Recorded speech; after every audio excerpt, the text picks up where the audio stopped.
Good morning, Fins fans. Welcome back to another edition of Focused on Fins Live. I'm Eric Smith, and we've got a bit of a packed show today from big defensive plays to milestone seasons and some roster shakeups. But before we dive in, I am excited, as always, to bring in my co host, the one, the only, Anthony Testino. Anthony, the Dolphins have won four of the last five. How are you feeling about this week's Dolphin storylines? Uh, well, they have a pulse, right? So I guess considering that it's a positive. And then when in comparison to the beginning of the year, I'll take this over the way the first month and a half went, you know. So again, expectations haven't changed. Not exactly expecting playoffs, but having a little more fun. Sundays are a little more enjoyable and bearable. Yeah, absolutely. As we have people that are tuning in, right? Don't forget to drop your questions in the chat, and we'll be taking them live throughout the show. So, Anthony, yesterday here in Pennsylvania, so I'm a little bit west of you. We got our first snow of the year, only a couple of inches, easy to shovel. Did you guys get any snow out there? Yeah, very little. We were supposed to get 5 plus, I think, and they canceled school the day before, thinking it was state of emergency and all this. And then I even had a guy come in like early in the morning so that way I could get out early, so I didn't get stuck driving. I got a good 65-mile ride home in the morning. Oh wow. So yeah, I was trying to beat the snow, and all for naught. We got like a dusting. There was like maybe an inch, and then it turned to rain and basically became slush. And yeah, nothing. False alarm. Yeah. I mean, I guess we got a little more here. The roads were a little sloppy in the morning, but it did turn to rain, and roads were pretty cleared by lunchtime here. So let's move on to some Dolphins topics here. In the offseason, you did some breakdown videos of some additions by the Dolphins and did a really good job with those. I know two of the guys that you were really excited about were Minkah Fitzpatrick and Rasul Douglas. So I want to give you a chance to talk about them. I know that they both had huge performances this week.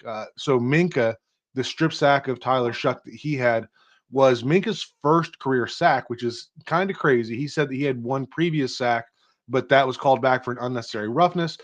Minkah also said that the pick two that he had on that key Saints 2-point conversion that took the game from, it was tied at 19, or it would have been tied at 19 had the Saints converted that, and instead gave the Dolphins that 4-point lead at 21-17.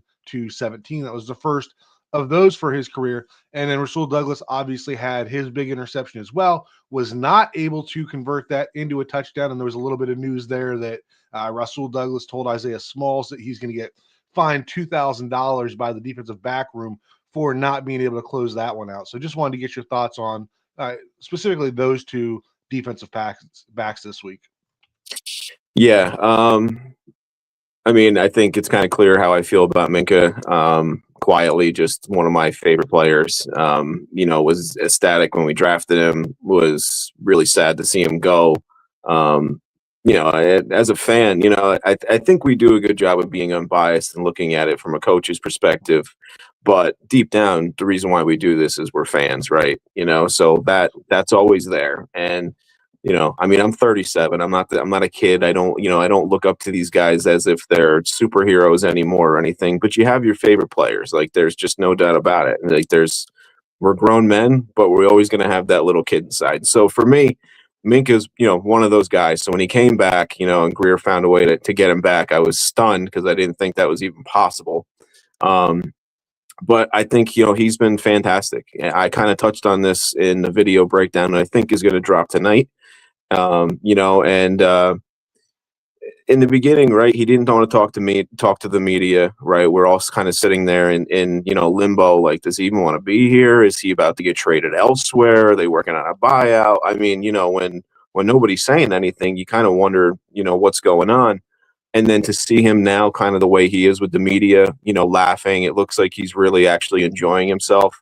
He's showing emotion on the field. He's making plays. He's fist pumping, all that stuff. For me, it's awesome to see because I think he's actually happy here now. I think he's kind of embracing his role as a leader, and and I think he's playing better because of it. And for Rasul, yeah, man, again, like I posted it, at some point the other day, basically, where, I know there was some, early on when we had posted the video, there was a little bit of like, CB1, this and that. I'm like, yeah, man, like he was in Buffalo and like a legit piece of that defense for, a few years. And he made plays when he was with Green Bay. He made plays when he was with Philly. Like, he's a legit talent, and he hasn't lost a step, and we're seeing that, and I can't say that I knew too much about, the kind of locker room guy he was or the player and all that stuff, but you never heard anything bad about him. So I thought, based on the tape, um, just what we were getting was going to be huge for the Dolphins. Now, again, I wish it mattered a little bit more with, like 8 wins at this point, because those guys would be getting, more shine and getting the praise that they deserve. But, not to take this into a negative, but that's kind of typical of the Dolphins, right? We've had some really good players here, and they don't get the credit they deserve because the team hasn't won and they haven't stayed in the spotlight long enough.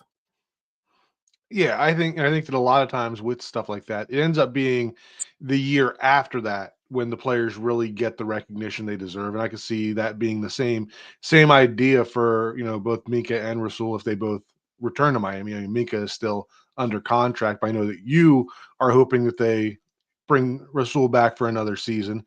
So I think that, if those two guys do return, and we obviously don't know what the coaching staff is going to look like next year, but I think that, if we are fortunate enough to retain Anthony Weaver on this staff, right, or they can continue to play a similar defense without the turnover that they had. I think that even if they don't get that recognition this year, I think that next year could be where they really start to get that spotlight that they deserve, like some of the other players on this roster as well. And one of the players that kind of falls into that category. I know that Dolphins fans have been very high on Devon Achane for a while. He hit some significant milestones recently. So reached 1,000 yards in 12 games, and that's kind of significant because 1,000 yards is not what it used to be. Right, when the season was shorter, 1,000 yards was a huge accomplishment. But now that we're at 17 games, I think when it was 16 games, like you had to average like 60 yards a game to to get 1,000 yards. So you go to 17, it's somewhere in the 50s now, right? So most decent running backs should be able to do that unless they're the smaller part of a committee. But Devon Achane has done that this season. Obviously, is not part of a committee very much here. He's the fourth Dolphins to do that. Uh, Larry Zonka, Delvin Williams, Ricky Williams did it twice, and then Devon Achane doing it this year. So his career so far, this being his third season, back in 2023, he had 800 yards in 11 games. Last year, he played in 17 and had 907. And now this year, he has 1,034 rushing yards through 12 games. And over the last 3 games, he has been averaging 178 yards from scrimmage. And then I saw this a graphic this morning, and it was talking about touchdowns scored in the first 36 games for running backs. And it had Derrick Henry had 11. It was Christian McCaffrey and Bijan Robinson at 24, Saquon at 26. Devon Achane has scored 30 touchdowns in his first 36 games. So that's crazy to be at the top of some of those names. So the question here, and we see what he does every week. Like he makes the offensive line is getting better, but there are plays that are not there that Devon Achane is making them look much better. He's so smooth with it. Mike McDaniel, Frank Smith have talked about the way that he avoids big hits, so he's been able to stay fairly healthy, That's especially big. this season, right? So he is just so much of a difference maker on the field. So the big question that is kind of starting to surface, I think, is when do you start talking extension with him, especially still remembering that he is a running back, right? So is that something that you start to discuss now and try to get ahead of him finishing the season with, just monster numbers for the season? Or is this a conversation that waits till the end of the season and you try to get it in before he starts the final year of his rookie contract? I'm gonna say I'm really glad I'm not the person that needs to figure that out and make that decision. There's on one hand, we know, right, you just explained everything that Devon is, and those, are all reasons why he should get paid. Then on the other hand, you have the running back. He's been, the running back position, right, it's been devalued. You have, a little bit of an injury history, right? And then you also have the fact that, when you pay a guy, you are forecasting what he's going to be. It's not just simply what he's done. We're talking about a 190-pound back. And yes, he does do a very, very good job of being slippery and changing angles and not giving linebackers and, downhill safeties a big target to, come down and pop him basically.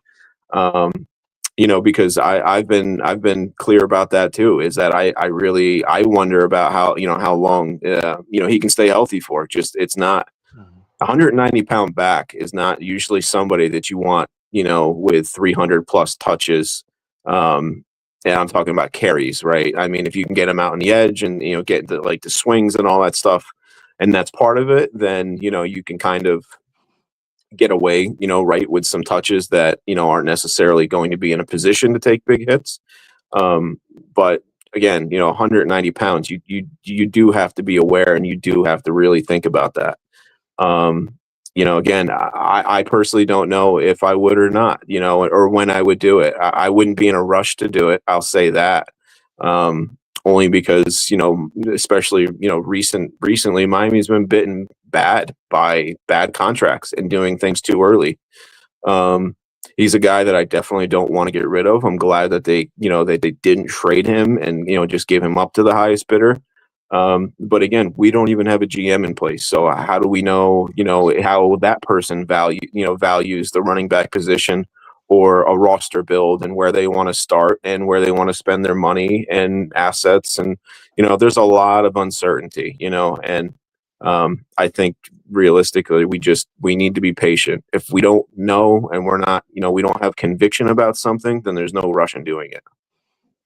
Yeah, that's a great point. And that was one that I was going to mention as well, with not having the GM, not knowing who would even really be negotiating that contract and how that's going to impact it. Because obviously, when that contract gets done, it's going to be a long-term contract that's going to have significant impact, right? The running back market has bounced back a little bit recently.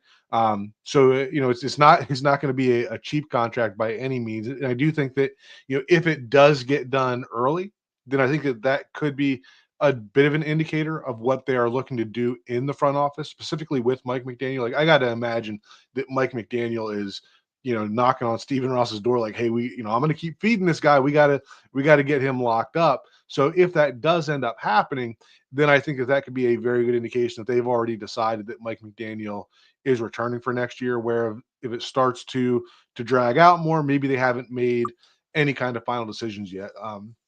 I see we got a couple of viewers watching here live. Make sure to throw some questions in the chat there. We will answer anything that comes in, live. We will, kind of detour off of what we're talking about and answer your questions. Want this show to be interactive in that sense. So moving on to the next topic we have. So, I know that you did your defensive review video. I'm going to post this this evening for everybody to watch. One of the players I wanted to ask you about, and I know it's kind of been a player that has been controversial, I guess. Tyrel Dodson on Monday got some really high praise from Mike McDaniel. He talked about Dodson being able to call a play despite headset problems on that game-winning pick too. And he went as far as to, Mike McDaniel compared it to the way Fred Warner used to prepare week in and week out. And obviously not even on the same stratosphere in terms of players, but if the same way that we talk about Tua being able to, one of his, superpowers, being able to manage the offense and get guys into the right position, right? If Dodson is making a Fred Warner type impact in terms of preparation and off the field stuff, we've had that green dot conversation before, and maybe that's why he has been harder to get off of the field. And Mike also mentioned another one where New Orleans came out in an empty set, and right away Tyrel Dodson was, yelling that it was a run, anticipated the motion for the halfback to come back into the backfield and to take the handoff. So he is getting some high praise from the coaching staff. Curious as to what you saw on your defensive film review this week with him. Yeah, yeah, it's no secret. I've been pretty critical of Dodson. I understand the green dot thing, and I think this week and that situation highlighted exactly why he'll continue to be the guy on the field. That's getting the most snaps at Mike and being the green dot. It's kind of like where, hey, this guy gives us special teams, so he gets the nod over somebody that doesn't, right? So in this situation, it's, well, okay, I guess they don't see Willie Gay or, KJ Britt as being, the better player. And even if they did, it's going to be the communication that separates and gives Dodson the lead in that department. And that's, again, why he'll continue to be the guy on the field getting, basically he gets 100% of snaps most games. And, watching the tape here, I thought it was one of his, I guess, better games. When you hear things like that plays a part in the game and makes an impact. He had a couple he had a pass breakup, and he made another play or two. And there were some good coverage snaps in this one, where a lot of the time throughout the year I've been highlighting just the opposite, right? So again, just a guy that, listen, again, I hold no bias. I want this team to win. If you don't do a good job and I see it, I'm going to call it out. I don't care who you are. If you do a good job and and you're doing your 111th, I have no problem giving you your flowers, for that day. But again, with Dodson, I'd really like to see him be more consistent. And I don't necessarily see him as being a guy in the future. It's a game of consistency. And just because, I'm not going to fall victim, right, to what happened in Sunday's game and forget about all the other things that I've seen throughout the year, because, some of that has really hurt us, and it's hurt us more often than it's helped us. So, last thing I'll say real quick is just, again, like, right. So we're under the impression that he's a very good communicator, and that seems to help out the rest of the defense. Okay, we're not on the field to hear that. That's something that we have to take everyone else's word for. And Mike has always been very praiseful as far as, giving, like, to players, right? So I don't know, how much I'm a huge advocate for communication. I know it makes everybody else's job easier. When I would play safety, I loved being single high, because I'd get the whole look at the field, I'd get a look at the formation, and then I would literally never shut up, because I'd make sure that, hey, you're here, you're looking at the, that's all that matters. You want to be there for the guys that maybe aren't thinking quite as fast, or aren't sure where to go first or whatnot, right? But again, I still need to see better play. It can't just be about communication for this year. If that's holding the defense and helping, hold things together, fine. But that can't be like a long-term thing where we value communication over play, because I need play and communication if you want to bring up Fred Warner's name, right? Yeah. Yeah, that's a very fair point. And I kind of want to piggyback off of your statement about you compared the idea of keeping Dodson on the field to keeping a player on the roster because of special teams, and that kind of brings me to another player that I wanted to talk about, and that was the release of Hayden Rucci. That's what I'm here for. It's transitions, baby. Right. So Hayden Rucci was released by the Dolphins when Darren Waller came active again. I think everybody was hoping that he would be able to slip through waivers and return on the practice squad. Did not happen. The Detroit Lions picked him up. And, in the past, the Dolphins, we've had the conversation about the Y versus the F position with the tight ends. And in the past, they have carried 2 F tight ends and 2 Y tight ends, right? And right now, the only Y tight end on the roster is Julian Hill. And then you have Darren Waller and Dulcich being your F tight ends. But I think that Dan Brunskill playing in that 6th offensive line role has kind of reduced the need for that second Y tight end, right? So, if you would have kept Rucci on the roster, right? I know that some people would say just get rid of Julian Hill. I don't agree with that. I think Hill is still a better player than Rucci. He's Uh, he's er, been all right this year. yeah, so you can't get rid of any of the other three that you have on there, and then you essentially kind of have almost five tight ends on the roster, at least four and a half. Um, but I think the bigger question there comes, right? If you wanted to keep Rucci on the roster, who would you? And you don't have to answer this, yourself. And this is kind of a question of the viewers. Like, if you are disappointed in Rucci being claimed off waivers by the Lions, who would you have released otherwise, right? And what contributions do you lose with that? Maybe it's an Elijah Campbell, right? We got a bunch of safeties, just let Elijah Campbell go. But he has been a key special teams player. Maybe it's D. Eskridge, right? He's not doing anything on the offense, but he is he's back there on kickoff returns. He's had a few splash plays in there. And how much does Hayden Rucci contribute on special teams, or how much did he contribute? Like, for me, I would have liked to keep Rucci. I would have liked to see what that development looked like. But, in his performances, he didn't do anything that said this is a guy that we are going to regret losing in the future, right? We saw this kind of happen with Elijah Higgins, another tight end that we drafted that got claimed by the Cardinals. And he's had some nice moments there, right? But that's not a player that we're sitting here and that's a franchise altering move by any means. So, just wanted to get your thoughts on the release of Rucci. Him ended up going to the Lions, right? Did you feel that was the wrong move by the Dolphins? Is that a move that you feel is going to come back to bite the Dolphins in any way in the future?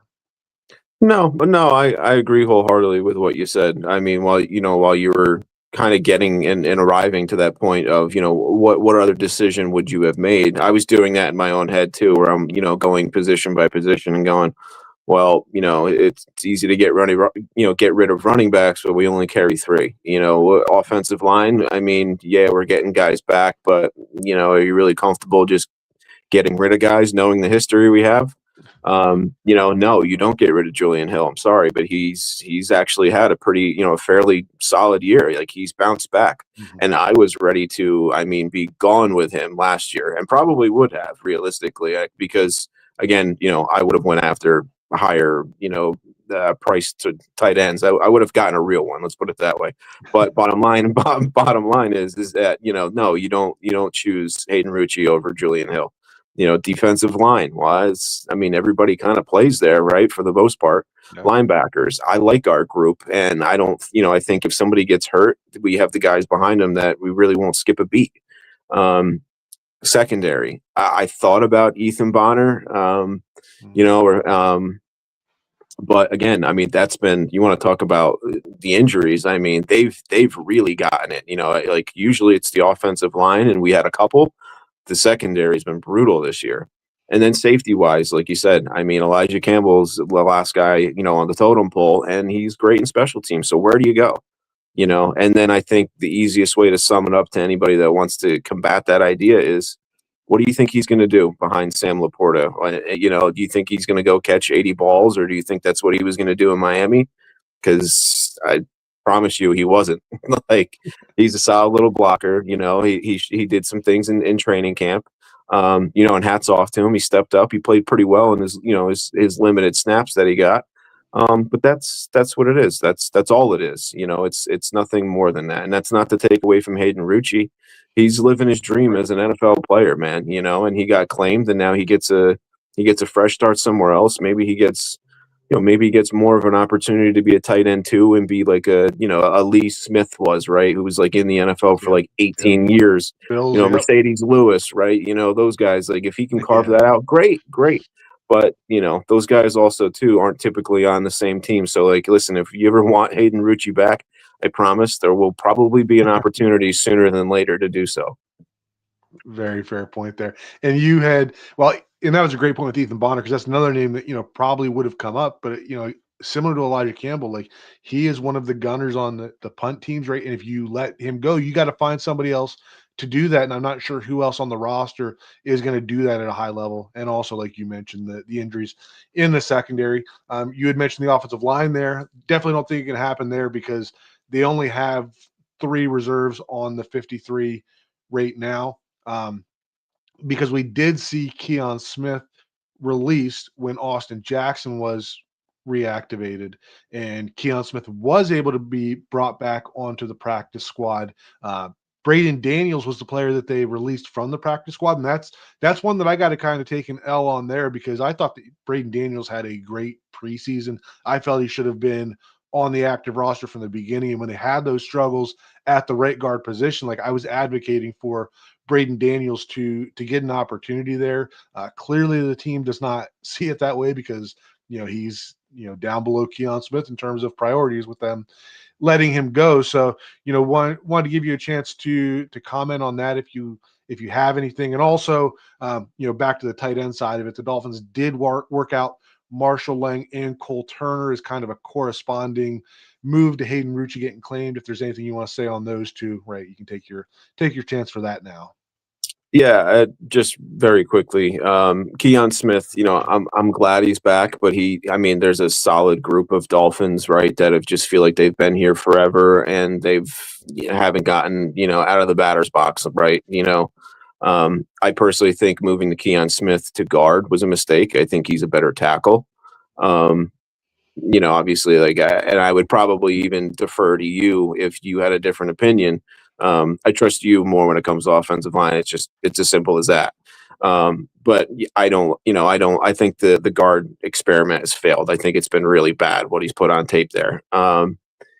But again, same thing. Like, okay, if he's back, he's back. But I think this is kind of a thing where we need to continuously draft and we need to continuously look for upgrades, because Keon's been here for, I'm guessing 3 years. I think maybe 4.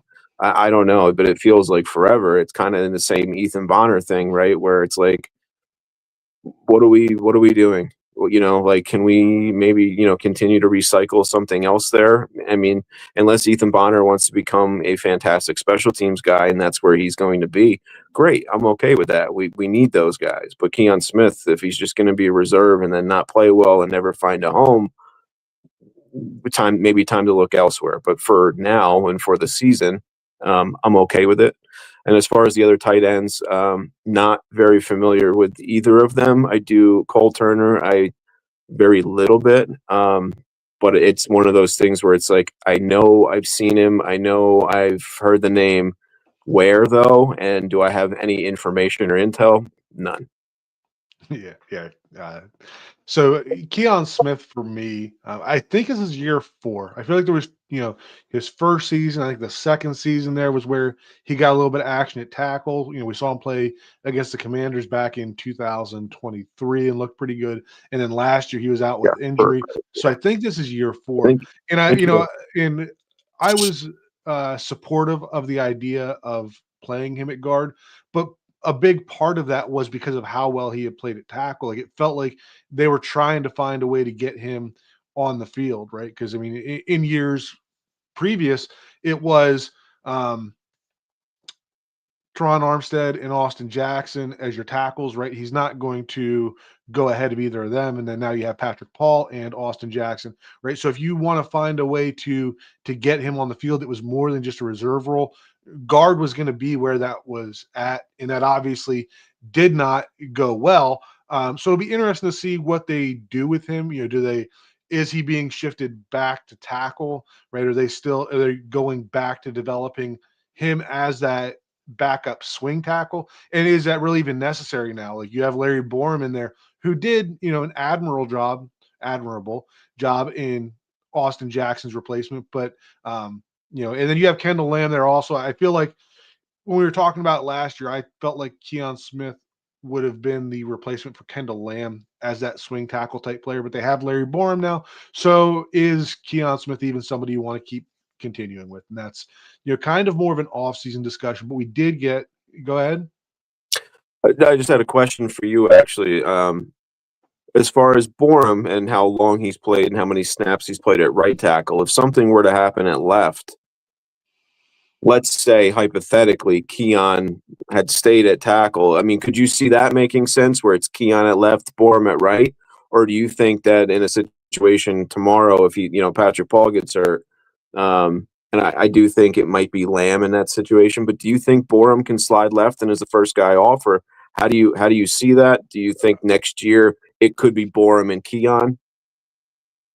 So, and I feel like when they made that move for Borum originally, and before they had the issues at guard, I felt like it was going to be that Borum was your main right tackle replacement, and that Keon Smith was your main left tackle replacement. Like Borum and Jackson have the same type of issues in pass protection. Having the two of them together as your bookends would scare the crap out of me. So I would not, I would hope not to see Larry Borum replace Patrick Paul if, God forbid, that was necessary. And you do have a huge drop off in the run game when you go from anyone to Kendall Lamb. But for me, I feel like if something were to happen to Patrick Paul, then it would probably go to the steady hand of Kendall Lamb just to try to stabilize the pass protection over there. And maybe that's why they're bringing Keon Smith back. Like maybe they're still hoping that he can be that swing tackle type player. And I think that you and I have had the discussion about Larry Borum and his possible fit as a guard in this offense at some point. I don't see that happening this season, right? But this is guard was where I felt that he would be a better fit when I did my review video of him in the offseason. So I would be interested to see as we move into this offseason, do we start to see Larry Borum experiment at guard? Because he never had a chance to do it in training camp because Austin Jackson, was late coming back to training camp and then was injured early in the season. So there never felt like an opportunity to have him work there. So at this point in the season, like there's just not enough starter reps to work a guy in a new position like that, right? Like you're at this point in the season and reps are very limited. You can't just be, throwing guys at new positions, testing them out. That's, feels like a disaster waiting to happen.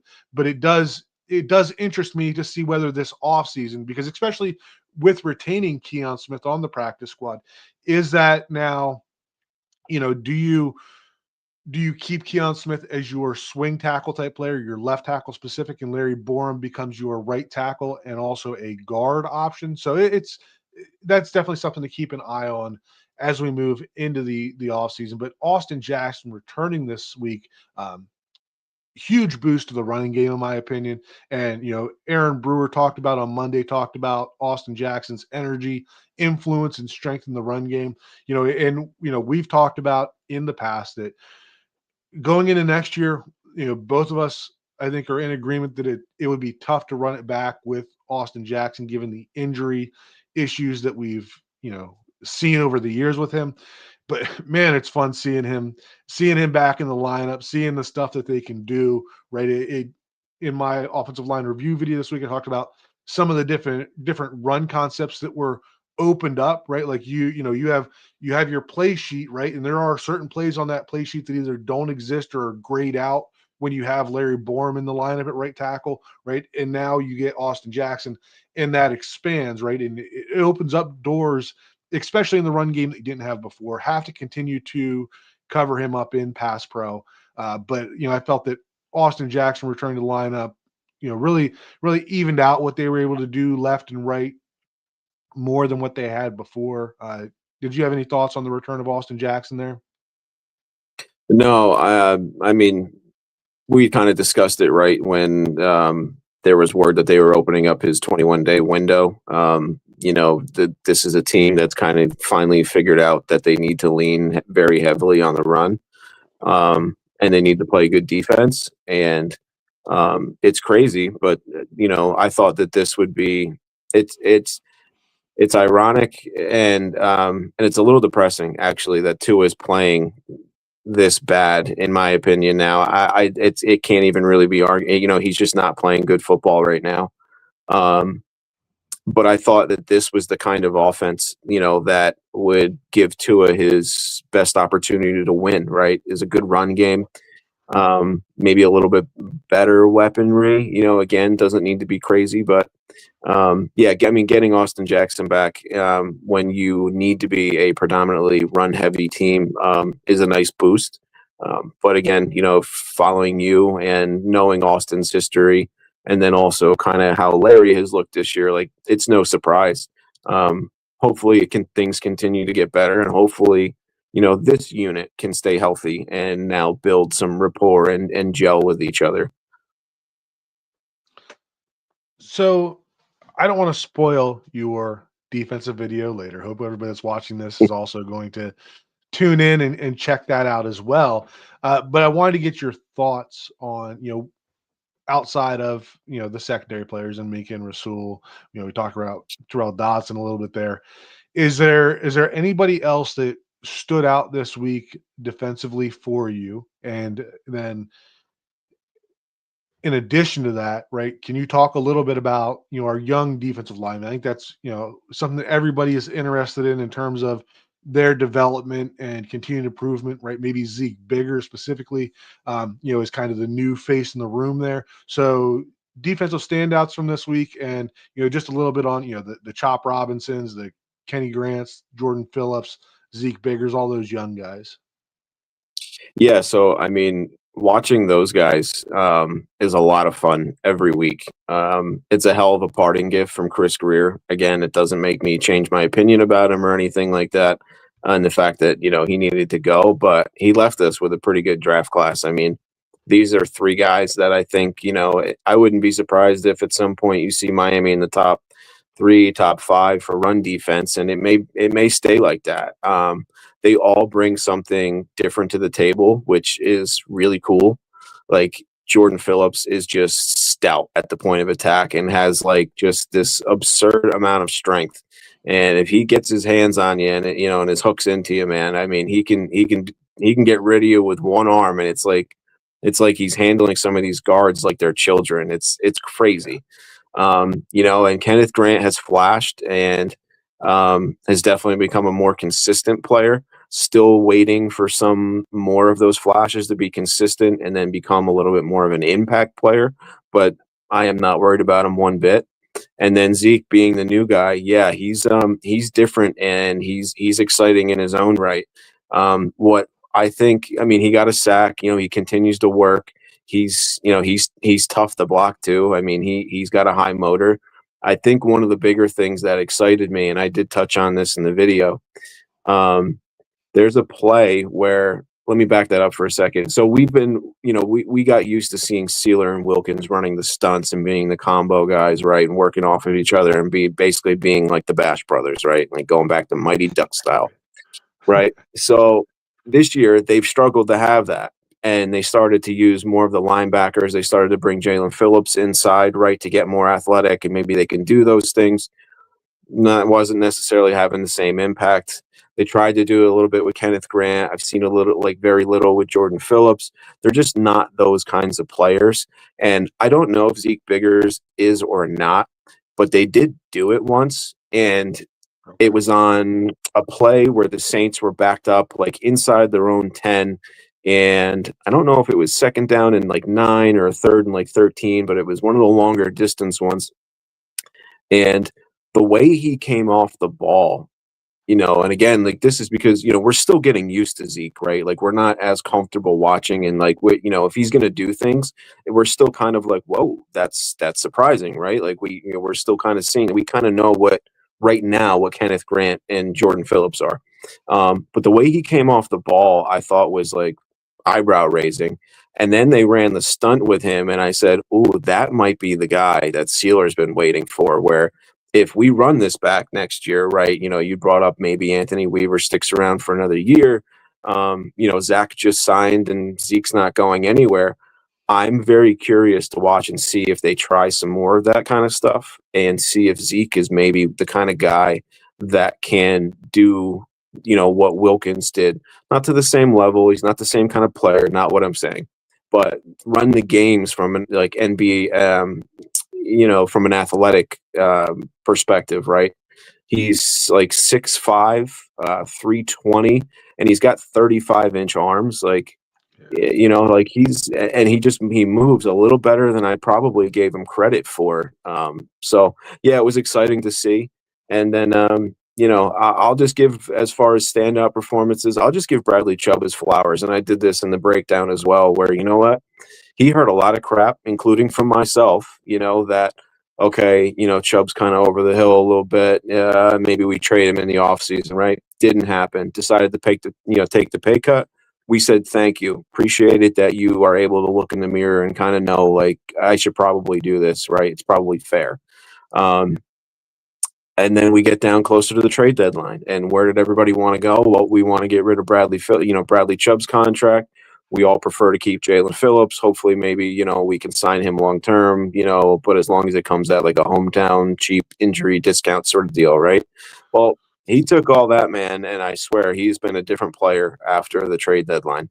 He is winning one-on-one. I mean, he's relentless. He's making plays in the backfield.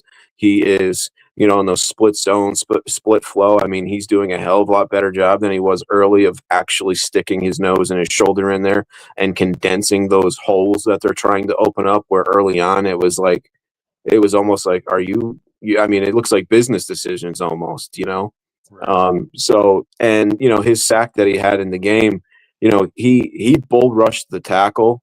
He got help from the guard, and he ended up just continuing to fight through, split those guys, and then came away with a sack. And it was great to see. Again, if I can be critical of the guys, whether I like them or not, I will be fair across the board. And I will also give guys flowers when they play well.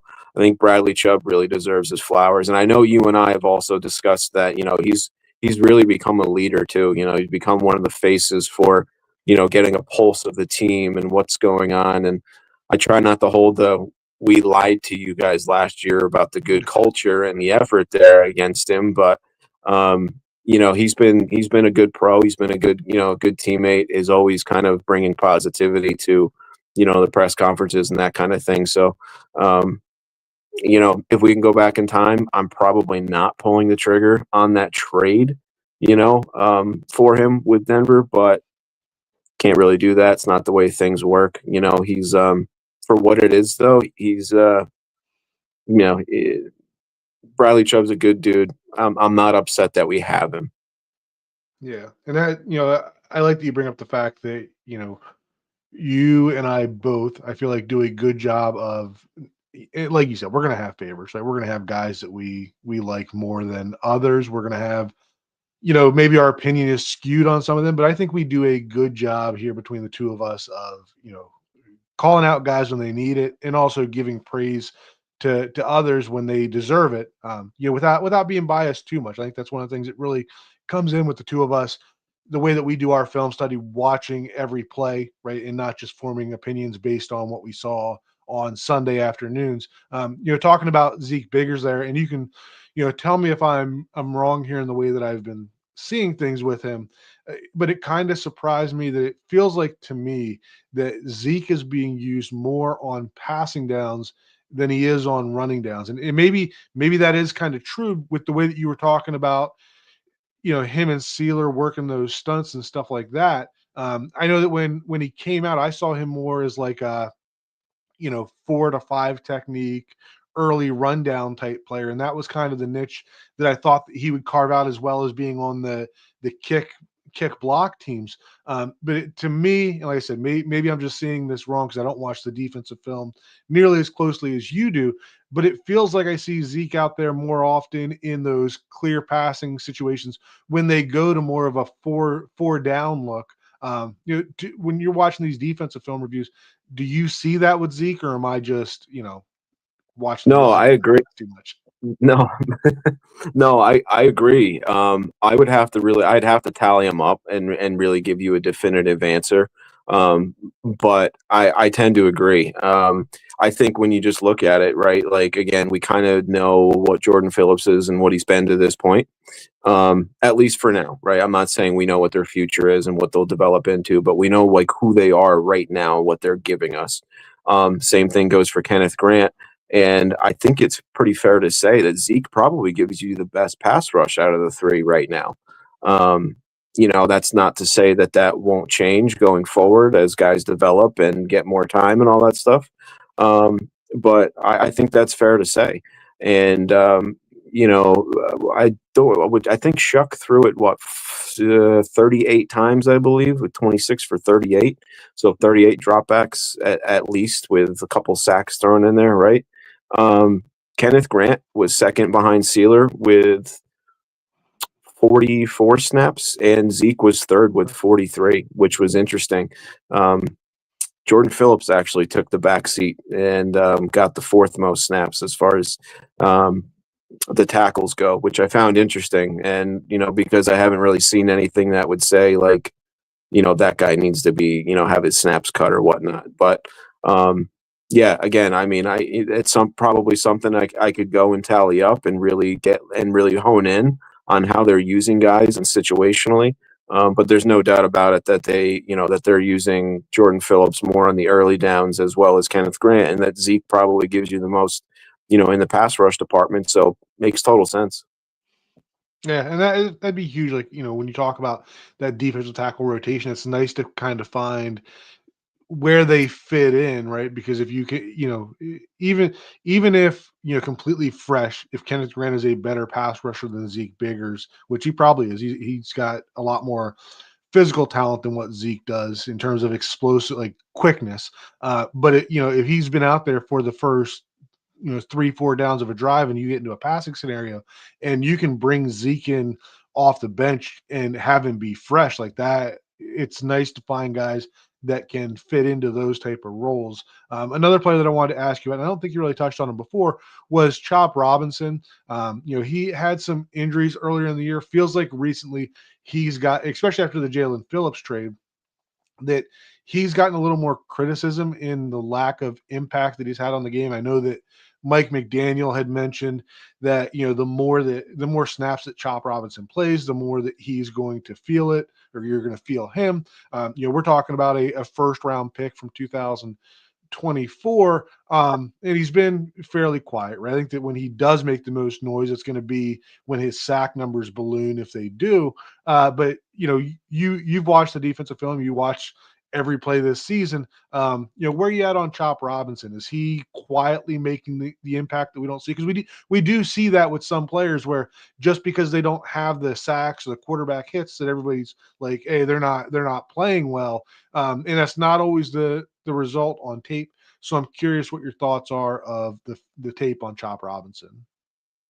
Yeah, so in the Washington game, when I did the defensive breakdown there, I said the same thing. I mean, almost verbatim with what McDaniel and Anthony Weaver brought it up too, was that Chop is a guy that needs snaps. And when I heard that watching, I threw my hands up and said, "Well, why don't you give them to him?"